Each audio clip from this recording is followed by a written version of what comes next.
우리 이 시간 함께 보실 하나님 말씀은 마태복음 6장 31절에서 34절까지의 말씀, 제가 가지고 있는 성경으로 신약 구면에 있습니다. 찾으셨으면 절수가 짧은 관계로 우리 다 합독하시겠습니다.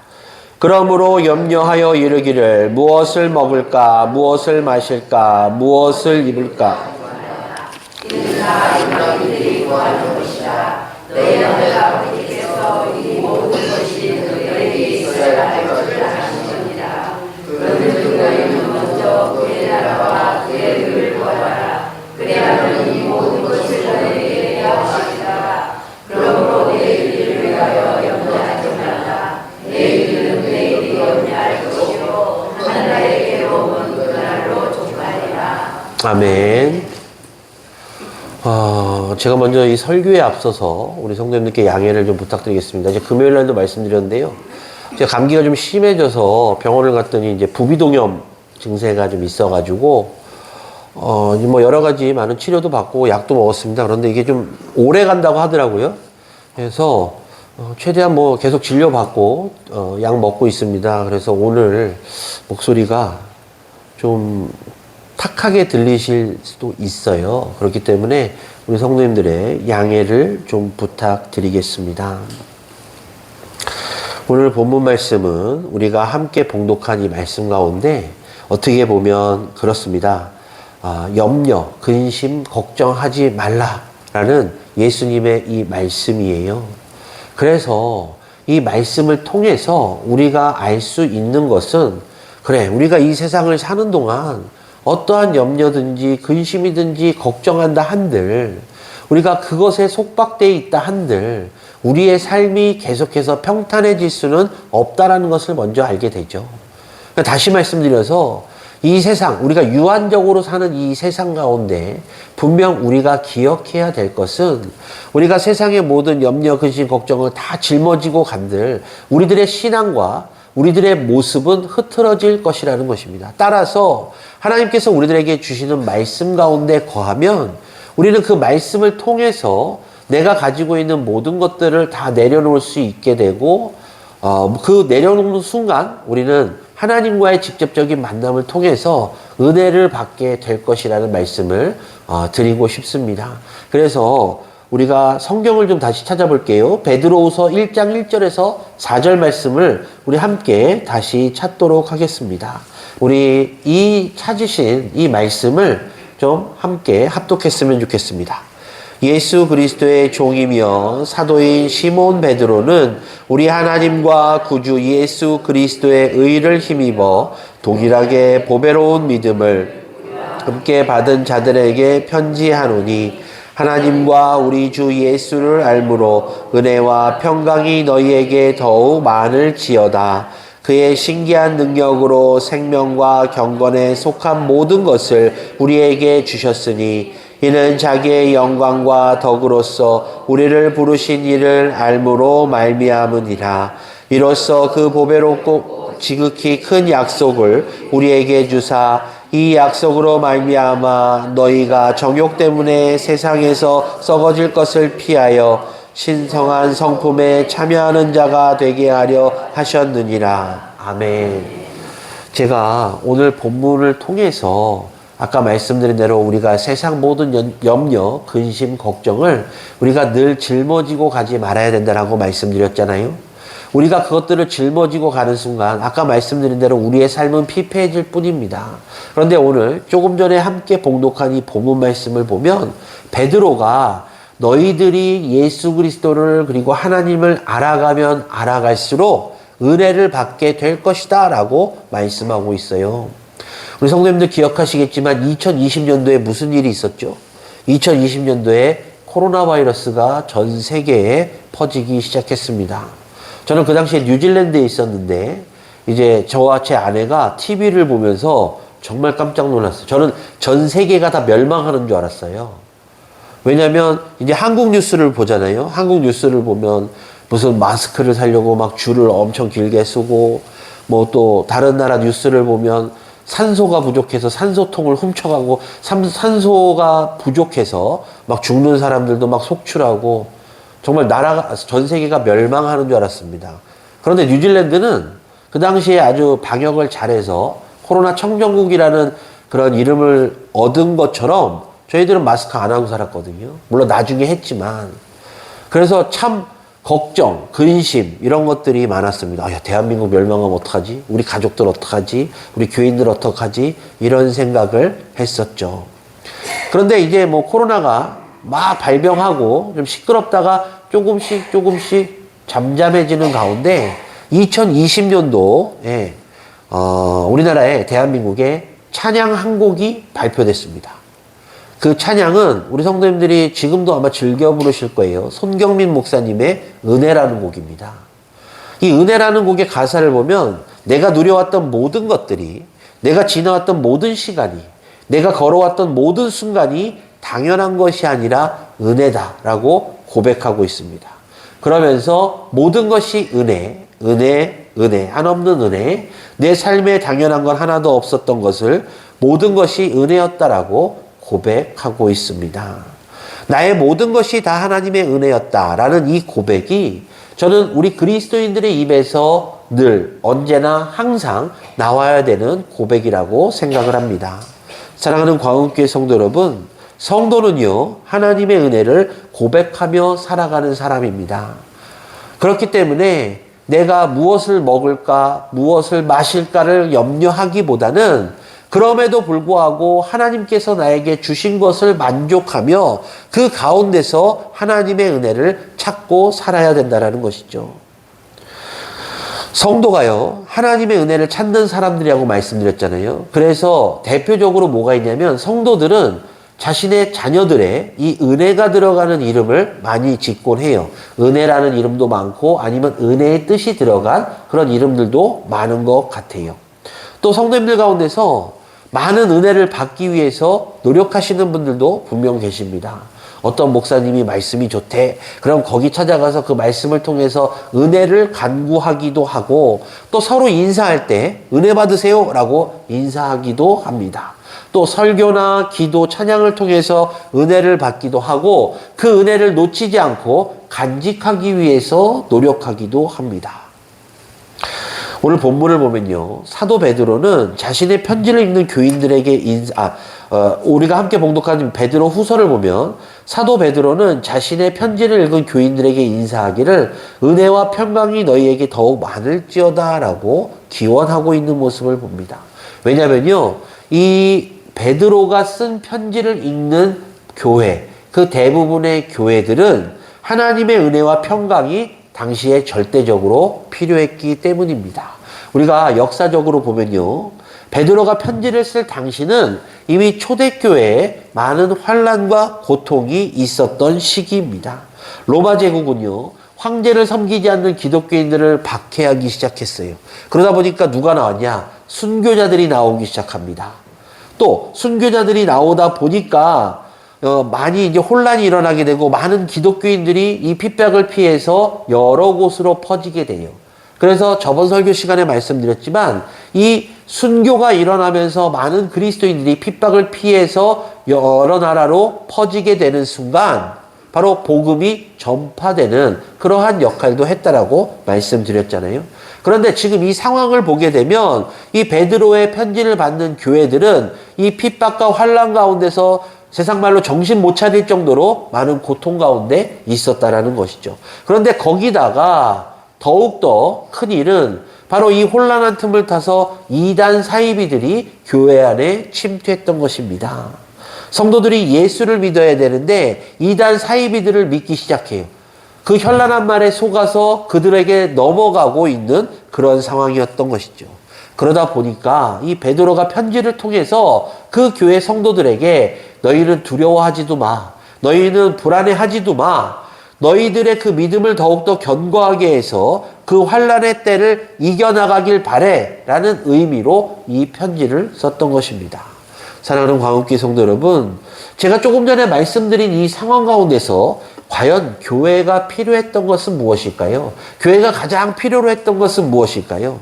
그것은 바로 하나님께서 우리들에게 주시는 은혜와 평강이었습니다.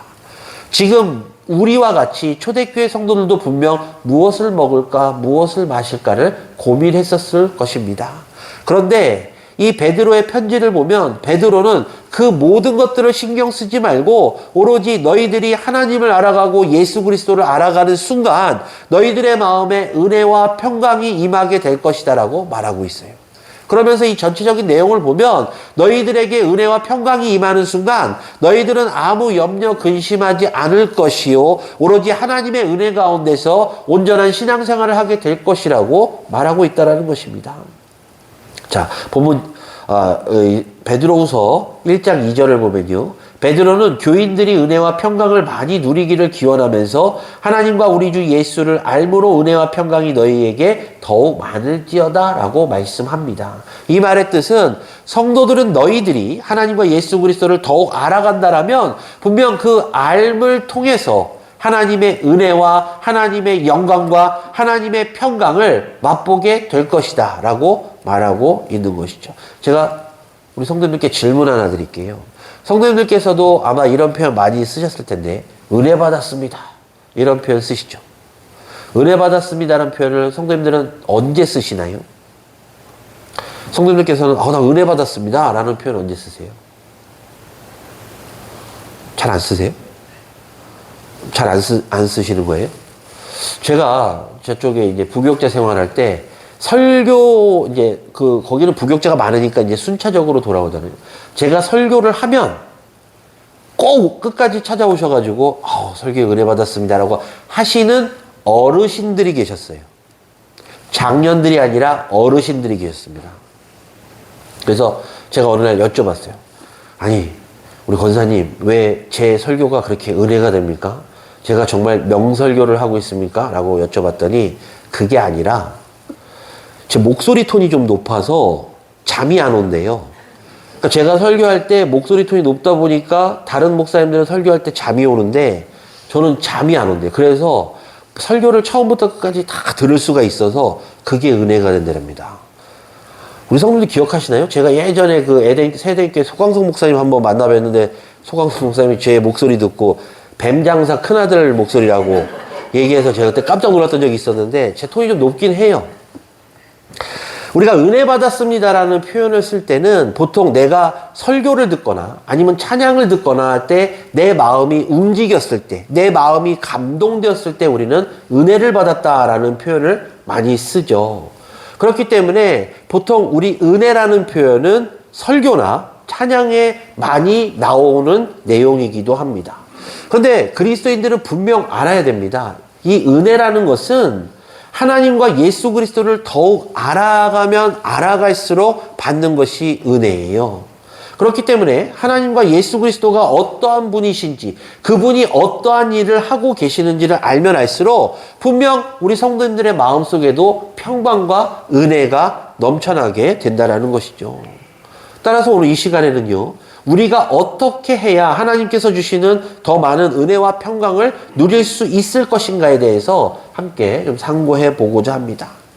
먼저 첫 번째로요. 우리가 은혜와 평강을 누리기 위해서는 하나님과 예수 그리스도를 알기에 더욱 힘써야 된다는 것이죠. 많은 성도들이 교회 밖의 생활과 교회 안의 생활을 동일시하는 경우들이 있어요. 그러니까 우리가 문 밖에 나가는 순간은 생업에 충성을 하고 최선을 다해서 삶을 살아가야 되지만 교회 안에 들어오는 순간에는 우리는 그리스도인답게 하나님의 자녀답게 신앙생활을 해야 된다는 것이죠. 그런데 교회 밖의 근심 걱정을 교회 안에 가지고 와서도 하는 경우들이 있다는 것이죠. 교회 안에 와서 예배를 드리면서도 마음속으로는 무엇을 먹을까, 무엇을 마실까 이런 고민들을 한다는 것입니다. 그러나 성경은 분명 우리들에게 말합니다. 이런 근심, 걱정, 고민을 하기보다는 더욱더 하나님을 알고 예수 그리스도를 알기에 힘쓰라. 하나님을 알고 예수 그리스도를 아는 순간 너희들에게는 충분한 은혜와 평강이 임하게 될 것이고 그 은혜와 평강이 그 모든 것들을 이루어 주실 것이라고 성경이 우리들에게 약속하고 있다는 것입니다. 자, 우리 성도님들께서는 하나님에 대해서 얼만큼 아십니까? 예수 그리스도에 대해서 얼만큼 아십니까? 내 일평생 나는 신앙생활을 했어. 나는 몇십 년 동안 예수 그리스도의 제자답게 하나님의 자녀답게 신앙생활을 했다라고 자부하시는 분 가운데서도 진정 하나님이 어떠한 분이신지, 진정 예수 그리스도가 어떤 분이신지를 제대로 알지 못하는 경우가 많이 있습니다. 제가 예전에 신학교 때 이런 일이 있었어요. 이제 저랑 동기인데 이제 나이가 한참 많으신 형님이 어느 날 그러시더라고요. 야, 나는 이 신학교에 오기 전에 성경을 100번 읽었는데 성경을 100번 읽었음에도 불구하고 나는 하나님이 진짜 어떤 분인지 잘 모르겠어. 예수님이 어떤 분인지 잘 모르겠어. 분명 성경은 하나님을 증거하고 예수 그리스도를 증거합니다.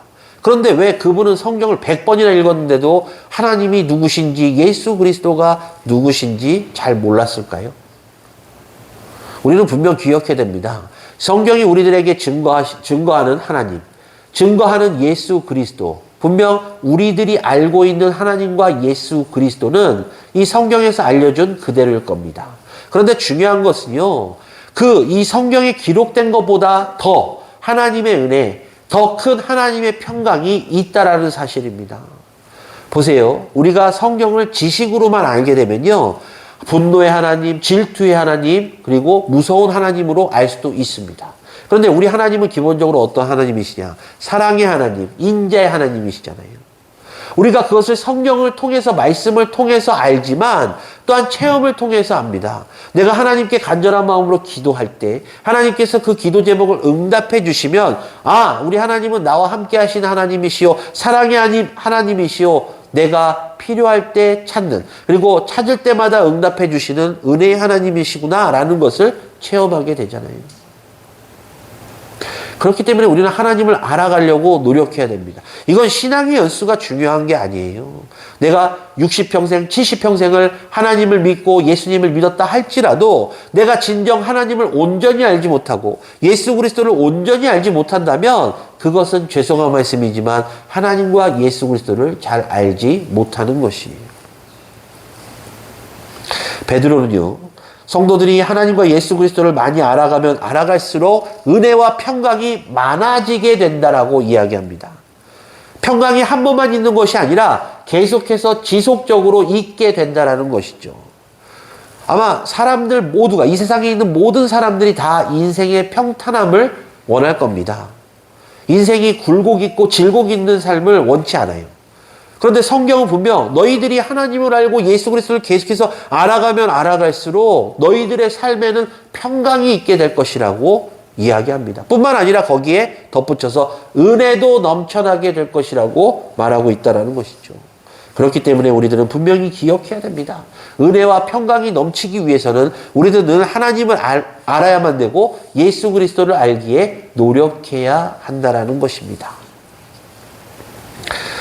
헬라어 원어 성경을 보면요, 하나님과 우리 주 예수를 알이라는 표현을 에피그노시스라는 표현을 써요. 근데 이 단어는요, 이런 뜻이 있어요. 상대방을 단순히 정보적으로 아는 것이 아니라 그 사람과 나의 관계를 통해서 알아가는 과정도 똑같이 사용합니다. 그러니까 이걸 내가 그냥 지식적으로 받는 것이 아니라 내가 그 사람과의 관계를 통해서 이 사람이 어떤 사람이구나를 알아간다는 것이에요.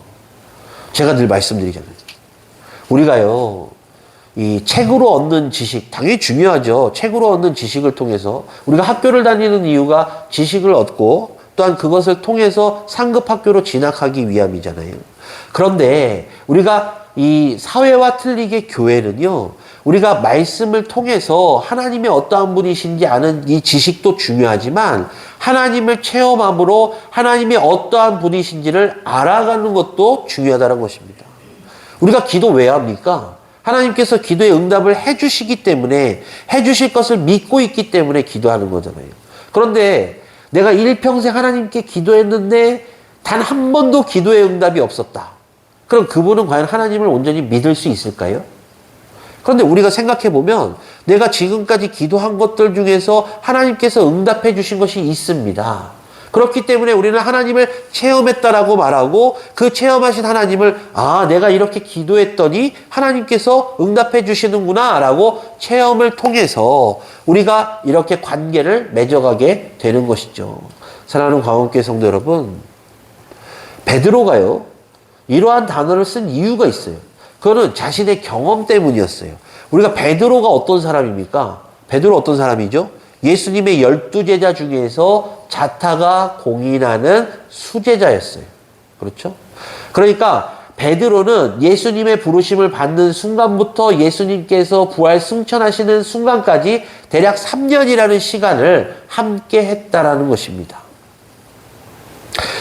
그가 예수님과 밤낮 3년이라는 시간을 함께 했어요. 그래서 아마 스스로가 나는 예수님의 수제자니까 나는 예수님에 대해서 모르는 것이 전혀 없는 사람이야 라고 자만했을 수도 있습니다. 그런데 성경 가만히 보십시오. 예수님한테 가장 꾸중 많이 듣는 사람 누구죠? 베드로입니다. 예수 그리스도의 온전한 뜻을 잘 알지 못했기 때문입니다. 그러니까 이제 이 베드로가 베드로 전서 후서 편지를 쓸 때 나는 이제 그 전보다 예수 그리스도에 대해서 더 많이 알게 되었고 체험하다 보니까 내 안에 있는 은혜와 평강이 더욱 많아졌기 때문에 자신의 경험을 통해서 야, 너희들도 하나님을 알고 예수 그리스도를 계속해서 알아가면 너희들의 마음에 평강과 은혜가 넘치게 될 거야 라고 말하고 있다라는 것이죠. 그렇습니다. 우리가 분명 알아야 될 것은 하나님께서는 이 땅의 사람들과는 비교할 수 없는 영원하시고 크신 분이시라는 사실입니다. 그리고 자비로운 분이시라는 사실이죠. 그렇기 때문에 어떻게 보면 우리는 되게 유한적인 삶을 사는 사람이잖아요. 그리고 하나님이 창조하신 피조물들 가운데서 어떻게 보면 미미한 존재인데 과연 우리가 하나님을 평가할 수 있을 것인가? 한번 생각해 봐야 되죠. 우리는 하나님을 평가할 수 없는 존재입니다. 하나님께서 우리를 만드셨잖아요. 어떻게 종이 주인을 평가합니까? 어떻게 한낱 피조물이 창조주를 평가할 수 있습니까? 우리는 평가할 수 없어요. 그렇기 때문에 우리는 그저 우리의 주인 되시는 하나님, 우리의 주인 되시는 예수 그리스도가 누구신지를 알기에 힘쓰고 노력하고 계속해서 하다 보면 바로 그 가운데서 우리의 주인 하나님은 어떠한 분이시구나, 예수님은 어떠한 분이시구나를 알게 되고 그 가운데서 우리의 마음속에 은혜와 평강이 넘치게 된다는 것이죠. 따라서 이 자리에 계신 우리 성도님들께 간절한 마음으로 부탁을 드리겠습니다. 오늘 이 시간 이후로 하나님과 예수 그리스도를 알기 위해서 늘 힘쓰시기를 주님의 이름으로 간절히 축원합니다. 두 번째로는요, 베드로는 하나님과 예수 그리스도께서 무엇을 은혜로 주셨는지를 우리에게 알려주고 있어요. 베드로후서 1장 3절을 보면 하나님의 신기한 능력으로 생명과 경건에 속한 모든 것을 우리에게 주셨다라고 말씀하고 있는데 이걸 조금 더 깊게 들어가 보면 이런 해석을 할 수 있습니다. 하나님과 예수 그리스도께서 하신 일은 먼저 우리에게 생명을 은혜로 주셨다라는 것이죠. 우리는 영원히 죽을 수밖에 없는 그런 존재였잖아요. 그런데 어떻게 됐죠? 예수 그리스도를 보내주시고 당신의 외아들을 희생시키심으로 말미암아 우리들에게 영생을 주셨습니다. 우리들에게 참 생명을 주셨다라는 것이에요. 그러니까 우리 하나님께서는 우리들에게 새로운 생명을 주신 참 좋으신 분, 참 자비로우신 분, 참 의로우신 분이시라는 사실을 베드로가 사람들에게 알려주고 있어요. 그런데 그거는 인간의 능력으로는 절대 얻을 수가 없는 거잖아요. 인간은 지금도 우리가 갖고 있는 무수히 많은 병들을 다 정복하지 못했어요. 의학이 이렇게 발달되어 있는데도.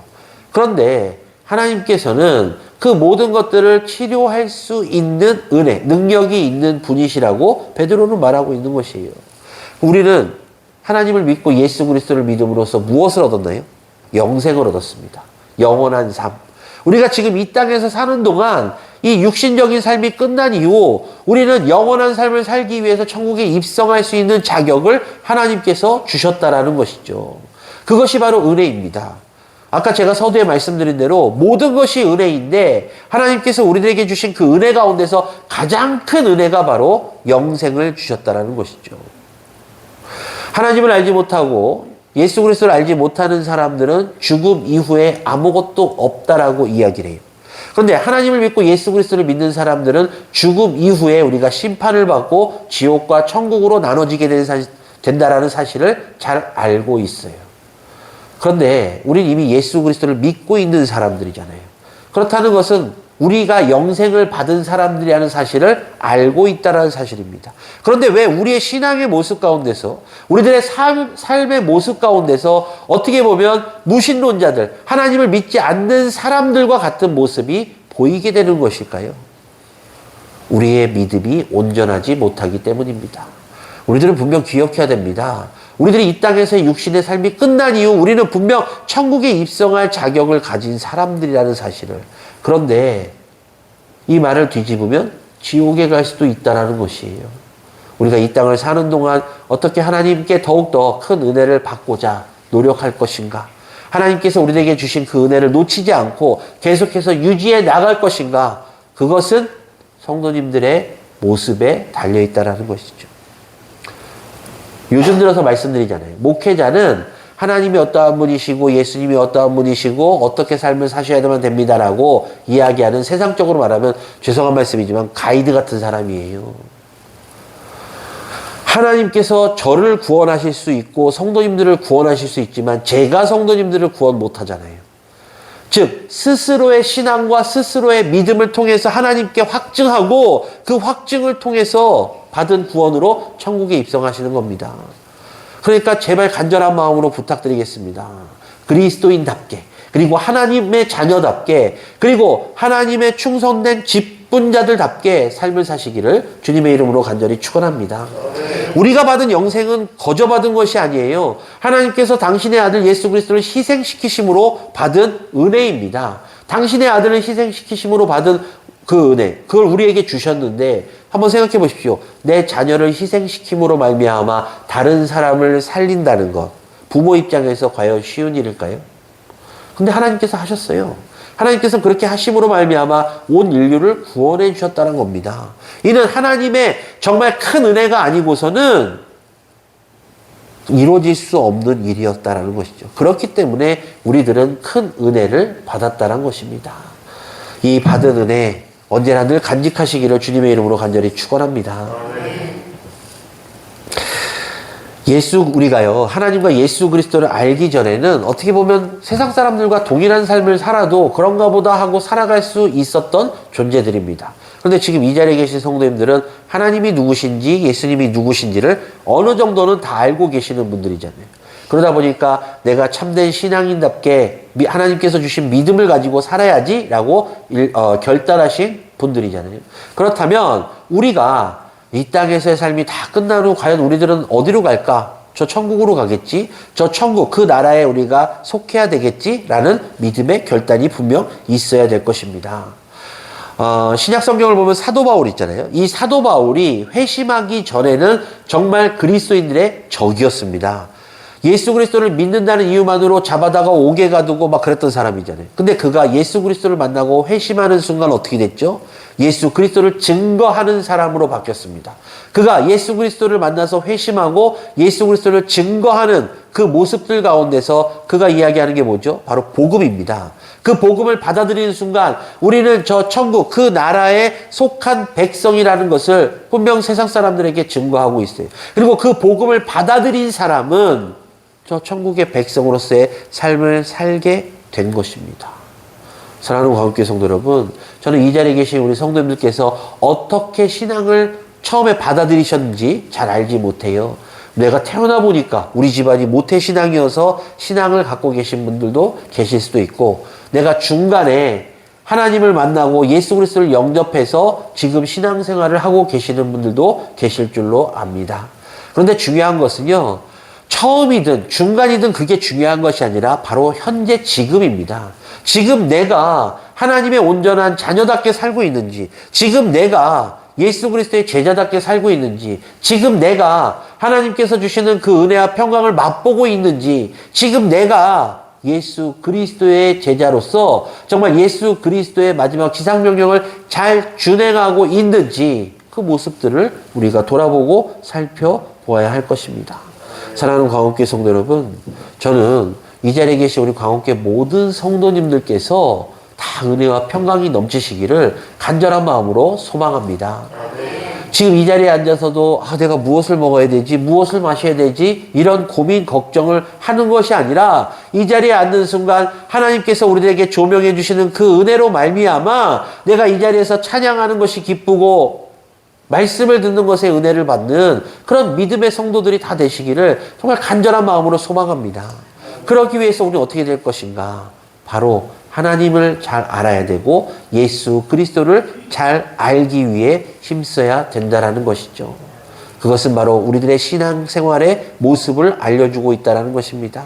내가 그리스도인이면 그리스도인답게, 내가 하나님의 자녀라면 하나님의 자녀답게 삶을 사는 모습을 통해서 하나님께서 그 모습을 기쁘시게 받으시고 그로 말미암아 우리들에게 은혜와 평강을 주신다면 우리는 그 은혜와 평강으로 말미암아 세상의 모든 걱정, 근심을 내려놓을 수 있고 오로지 하나님만 바라보며 신앙생활하는 믿음의 자녀들의 삶을 살게 될 것입니다.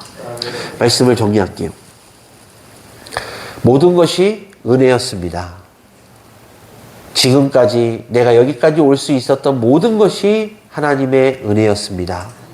이 고백이 이 자리에 계신 우리 광운교회 모든 성도님들 입에서 날마다 퍼지시기를 우리 구주 예수 그리스도의 이름으로 간절히 축원합니다. 기도하겠습니다.